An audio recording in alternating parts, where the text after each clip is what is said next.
Assalamualaikum warahmatullahi wabarakatuh. Alhamdulillah wa syukrulillah. Assalatu wassalamu ala rasulillah wa ala alihi wa ashabihi wa mawalah. Rabbi shrah li sadri wa yassir li amri wahlul 'uqdatam min lisani yafqahu qawli. Jamaah Isya rahimakumullah, kepada saya diamanahkan tema tentang keluarga. Kita coba ambil pijakan Al-Quran surah Al-Furqan pada ayat ke-74. Allah berfirman, A'udzu billahi minasyaitonir rajim, walladzina yaquluna rabbana hab lana min azwajina wa dzurriyyatina qurrata a'yun waj'alna lil muttaqina imama. Orang-orang yang senantiasa berdoa, wahai Tuhan kami, berikanlah untuk kami pasangan hidup dan keturunan yang menyenangkan hati. Jadikanlah kami sebagai pemimpin bagi orang-orang bertakwa. Jadi dalam berkeluarga ini ada dua target. Target pertama adalah qurrata a'yun, target kedua adalah lil muttaqina imama. Qurrata a'yun, menenangkan batin, itu persyaratan berkeluarga harus ada lembaga atau institusi. Kalau kita ke puskesmas, kita dapati laki-laki dilambangkan dengan arus negatif, perempuan dilambangkan dengan arus positif. Kalau dua arus itu dipertemukan dalam sebuah lembaga, itu akan menghasilkan qurrata a'yun. Ini ada dua kabel ya, positif negatif, dipertemukan dalam lembaga yang bernama mic. Suara saya yang kecil menjadi besar, itu qurrata a'yun. Dua arus dipertemukan dalam lembaga yang bernama lampu, yang gelap menjadi terang, itu qurrata a'yun. Coba kalau ada dua arus, apalagi tegangan tinggi, ketemu tanpa lembaga, itu namanya hubungan arus pendek. Itu tidak menghasilkan qurrata a'yun, tapi bisa kebakaran. Begitupun laki-laki dan perempuan, kalau dipertemukan dalam sebuah lembaga pernikahan, baik lewat catatan sipil, lewat KUA, ataupun lewat hukum adat, yang penting diakui oleh masyarakat sekitar, itu akan mengantar kepada qurrata a'yun. Seperti itu. Tetapi kalau mahasiswa sekalipun, kos dengan mahasiswi di Jogja dalam satu kamar tanpa ikatan pernikahan, maka orang Jogja menyebutnya sebagai kumpul kebo. Jadi dia bukan mahasiswa, tapi kerbau jantan. Bukan mahasiswi, tapi kerbau betina. Kalau punya anak, namanya gudel. Anak kerbau. Itu dari bahasanya sudah bukan qurrata a'yun lagi. Maka persyaratannya harus ada lembaga pernikahan.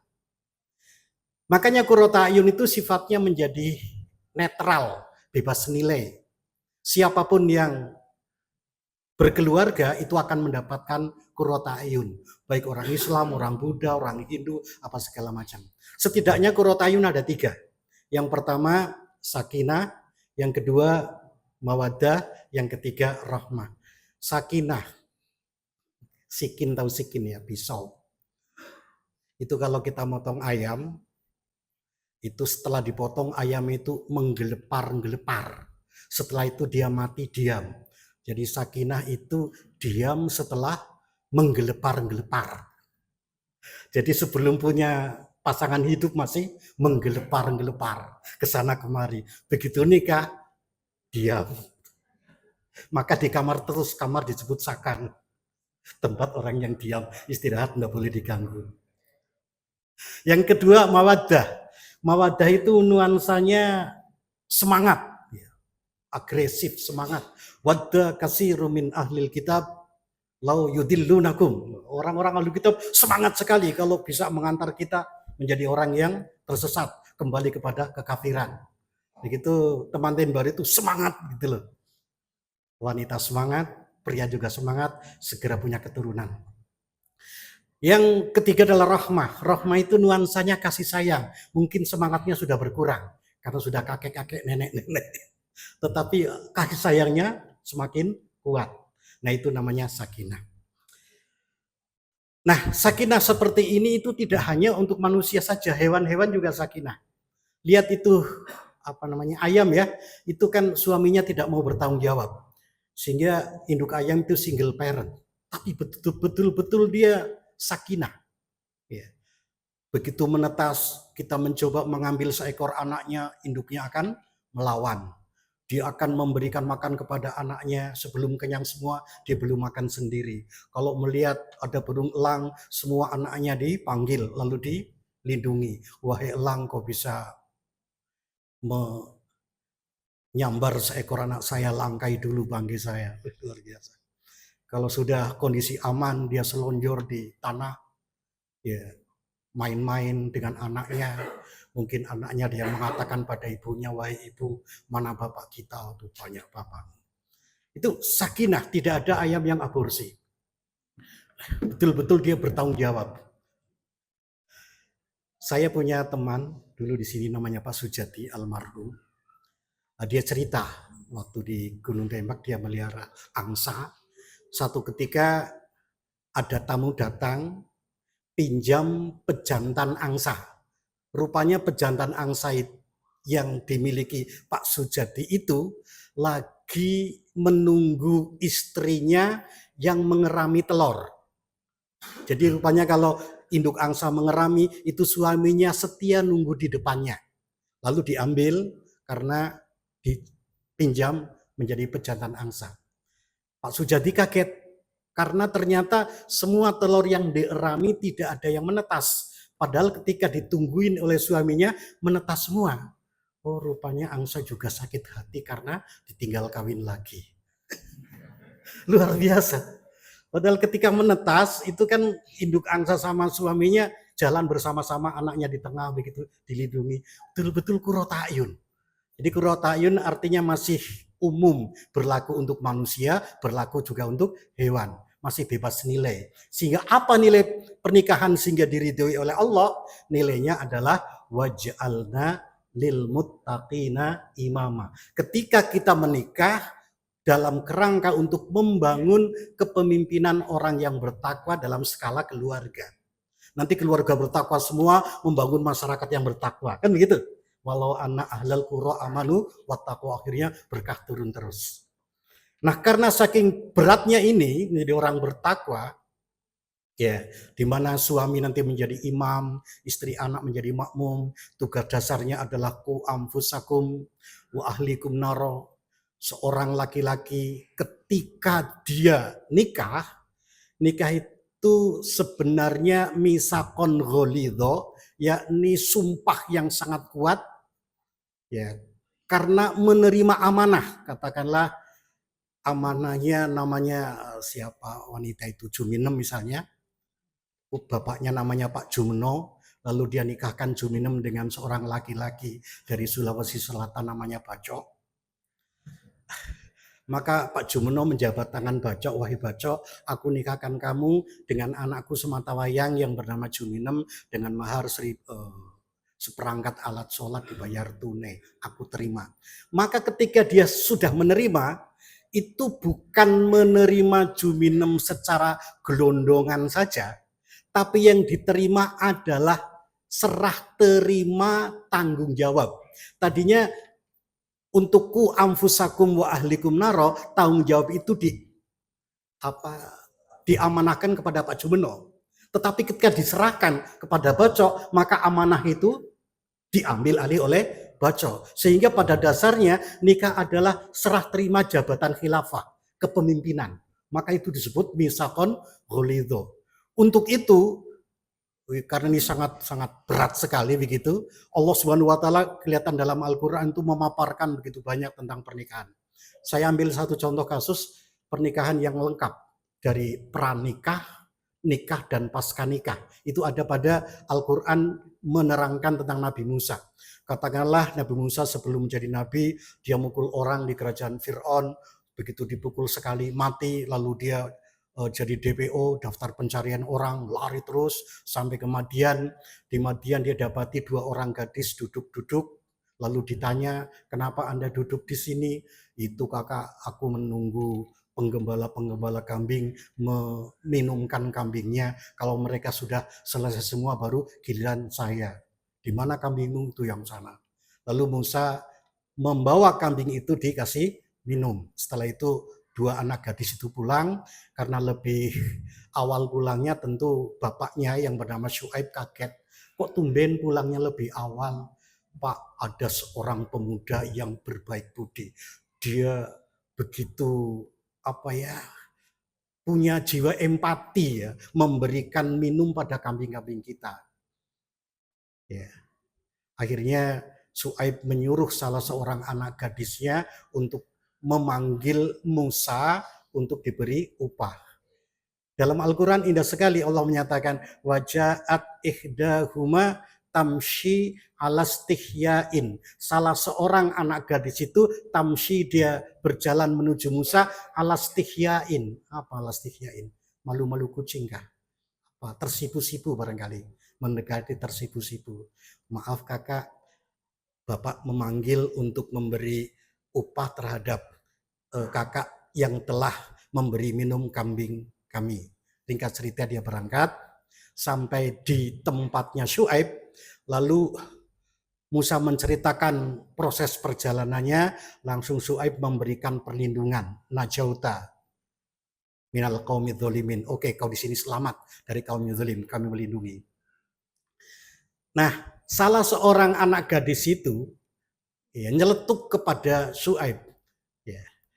Ya abatis takjirhu inna khaira manistajarta bihi al qawiyul amin. Wahai Bapak, angkat dia sebagai karyawan di sini biar kita kasih upah, karena karyawan terbaik adalah karyawan yang kuat dan bisa dipercaya.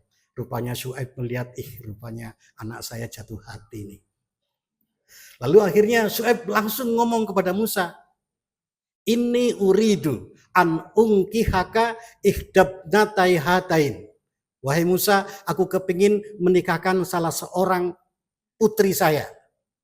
Ala antak juroni samania hijaj. Persyaratannya kamu kerja di sini, ya, menggembala kambing selama 8 tahun. Fa'in atmam ta'ashran famin indik. Oke, kalau mau genapkan 10 tahun, itu bagus juga. Saya bayangkan ya, mau nikah aja harus nunggu 8 tahun. Padahal sudah jelas di situ calon istrinya. Nampaknya, ya menurut pikiran saya, mungkin proses kafaah, sekufu, sama orientasi, sama kepribadiannya. Karena istrinya anaknya Syuaib tumbuh di lokasi kultur kenabian. Sementara Musa tumbuh di kultur kerajaan yang kafir lagi. Sehingga tentu terjadi kepribadian yang berbeda. Untuk bisa mensekufukan perlu waktu 8 tahun. Katakanlah setelah nikah, ternyata ya Allah memberikan cara lain juga. Belum langsung menjadi orang bertakwa rupanya. Digambarkan dalam Al-Quran bahwa Musa dengan istrinya membawa kambing, mungkin untuk hijrah barangkali, ya. Lalu datang waktu malam, ketika malam hari Musa mengatakan, hal ataka haditsu Musa, wahai Muhammad, pernah datangkah kepada kau cerita tentang Nabi Musa? Cerita episode yang mana, kan banyak episodenya. Idh ra'a naron, ketika Nabi Musa melihat api. Ya. Faqala li ahlihi, lalu dia berkata kepada keluarganya, umkusu, kau diam di sini. Inni anastu naro, aku lihat api. La'alli atiku minha biqabasin. Barangkali aku nanti bisa membawa obor, au ajidu alan nari huda, atau di api itu saya bisa mendapatkan petunjuk. Mungkin kayak Google Map kali ya, kita kemana mau melangkah. Jadi pertama yang harus dilakukan oleh seorang suami, seolah rumah tangga itu dalam alam yang gelap, pertama yang harus dilakukan adalah mencari obor untuk bisa menyinari keluarga, mau dibawa kemana. Falamma ataha, maka ketika Musa telah mendatangi api itu, dia dipanggil ya. Inni ana rabbuka fakhla'na laika innaka bil wadil muqaddasi tuwa. Saya adalah Tuhanmu. Api yang dimaksud adalah Allah Subhanahu wa Ta'ala yang menyinari hati-hati umat manusia. Ya. Jadi yang seorang suami harus mendekatkan diri kepada Allah untuk mendapatkan cahaya. Setelah itu yang harus dilakukan adalah fakhla'na laika, lepas kedua sandalmu. Menarik juga itu, keluarga itu berkeluarga harus melepas kedua sandal. Apa itu sandal? Saya berpikir sandal adalah benda di luar diri kita yang kalau kita pakai, kita menjadi lebih tinggi dibanding aslinya. Saya 165 misalnya, pakai sandal 2 cm menjadi 167 cm. Yang 2 cm itu harus dilepas. Apa yang menyebabkan kita menjadi lebih tinggi dari aslinya harus dilepas. Mungkin kata Ebit ya, kita harus telanjang, kita mesti telanjang dan benar-benar bersih. Bersih lahir dan di dalam batinnya. Ya, apa yang menyebabkan kita bisa merasa lebih tinggi ada dua. Amwalukum wa auladukum, status ekonomi dan status sosial. Orang kaya merasa lebih tinggi dibanding orang miskin. Orang punya jabatan tinggi merasa lebih tinggi dari yang tidak punya jabatan. Perasaan seperti itu dilepas, sehingga betul-betul kita hidup apa adanya. Di hadapan suami, di hadapan istri apa adanya. Setelah kita betul-betul tidak ada lagi tolgo, tidak ada lagi kesombongan dalam diri, maka Allah mengatakan wa anakhtartuka, sekarang aku pilih kau. Jadi merupakan keluarga yang dipilih oleh Allah adalah keluarga yang sudah tidak merasa lebih tinggi dari yang lain. Ya, suami tidak merasa lebih tinggi dari istri, istri tidak merasa lebih tinggi dari suami, masing-masing melaksanakan sesuatu yang merupakan perintah Allah untuk mendapatkan ridho Allah Subhanahu wa Ta'ala. Wa anakhtartuka. Baru setelah itu apa? Fastami' lima yuha. Dengarkan apa yang akan diwahyukan kepadamu. Jadi Al-Quran, wahyu Allah akan diperdengarkan kepada keluarga, kepada kita semua kalau kita merasa tidak tinggi hati dalam berkeluarga. Hadanallah wa iyyakum ajmain. Assalamualaikum warahmatullahi wabarakatuh.